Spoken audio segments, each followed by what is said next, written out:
So if you want to change the world, start off by making your bed. If you make your bed every morning, you will have accomplished the first task of the day. It will give you a small sense of pride, and it will encourage you to do another task, and another, and another. And by the end of the day, that one task completed will have turned into many tasks completed. Making your bed will also reinforce the fact that the little things in life matter. If you can't do the little things right, you'll never be able to do the big things right. And if by chance you have a miserable day, you will come home to a bed that is made, that you made. And a made bed gives you encouragement that tomorrow will be better. To pass SEAL training, there are a series of long swims that must be completed. One is the night swim. Before the swim, the instructors joyfully brief the students on all the species of sharks that inhabit the waters off San Clemente. They assure you, however, that no student has ever been eaten by a shark, at least not that they can remember. But you are also taught that if a shark begins to circle your position, stand your ground. Do not swim away. Do not act afraid. And if the shark, hungry for a midnight snack, darts towards you, then summons up all your strength and punch him in the snout, and he will turn and swim away. There are a lot of sharks in the world. If you hope to complete the swim, you will have to deal with them. So if you want to change the world, don't back down from the sharks.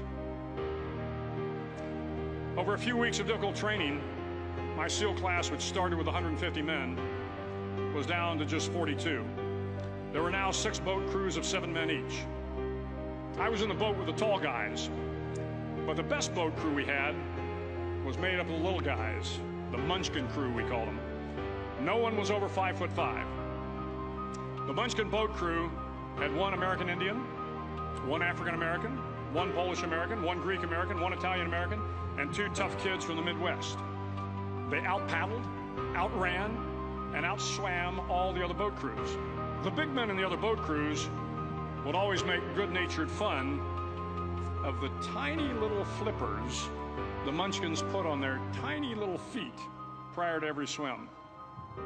But somehow these little guys from every corner of the nation and the world always had the last laugh, swimming faster than everyone and reaching the shore long before the rest of us. SEAL training was a great equalizer. Nothing mattered but your will to succeed, not your color, not your ethnic background, not your education, not your social status. If you want to change the world, measure a person by the size of their heart, not by the size of their flippers.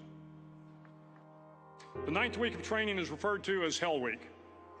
It is 6 days of no sleep, constant physical and mental harassment, and 1 special day at the Mud Flats. The Mud Flats are an area between San Diego and Tijuana where the water runs off and creates the Tijuana Sloughs, a swampy patch of terrain where the mud will engulf you. It is on Wednesday of Hell Week that you paddle down to the Mud Flats and spend the next 15 hours trying to survive this freezing cold, the howling wind, and the incessant pressure to quit from the instructors. As the sun began to set that Wednesday evening, my training class, having committed some egregious infraction of the rules, was ordered into the mud. The mud consumed each man till there was nothing visible but our heads. The instructors told us we could leave the mud if only 5 men would quit. Only 5 men, just 5 men, and we could get out of the oppressive cold. Looking around the mud flat, it was apparent that some students were about to give up. It was still over 8 hours till the sun came up. 8 more hours of bone-chilling cold. The chattering teeth and the shivering moans of the trainees were so loud, it was hard to hear anything. And then one voice began to echo through the night. One voice raised in song. The song was terribly out of tune, but sung with great enthusiasm. One voice became 2, and 2 became 3, and before long, everyone in the class was singing. The instructors threatened us with more time in the mud if we kept up the singing, but the singing persisted, and somehow the mud seemed a little warmer, and the wind a little tamer, and the dawn not so far away. If I have learned anything in my time traveling the world, it is the power of hope.